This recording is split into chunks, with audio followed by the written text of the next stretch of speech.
అంతర్జాతీయ యోగా దినోత్సవాన్ని ప్రతి సంవత్సరం జూన్ 21న జరుపుకుంటారు మరియు ఈ ఖచ్చితమైన రోజును ఎంచుకోవడానికి ఒక ప్రత్యేక కారణం ఉంది.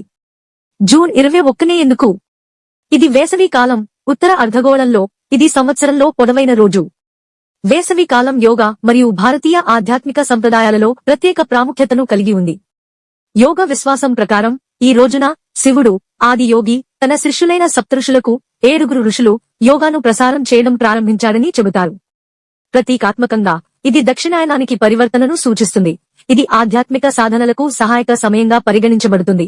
ఇది వేసవి మరియు శీతాకాల కాలం మధ్య 6 నెలల కాలం. చారిత్రక నేపథ్యం: సెప్టెంబర్ 27, 2014న ఐక్యరాజ్యసమితి సర్వసభ్య సమావేశంలో ఒంగ్ ప్రసంగిస్తూ ప్రధానమంత్రి నరేంద్ర మోడీ అంతర్జాతీయ యోగా దినోత్సవం ఆలోచనను ప్రతిపాదించారు.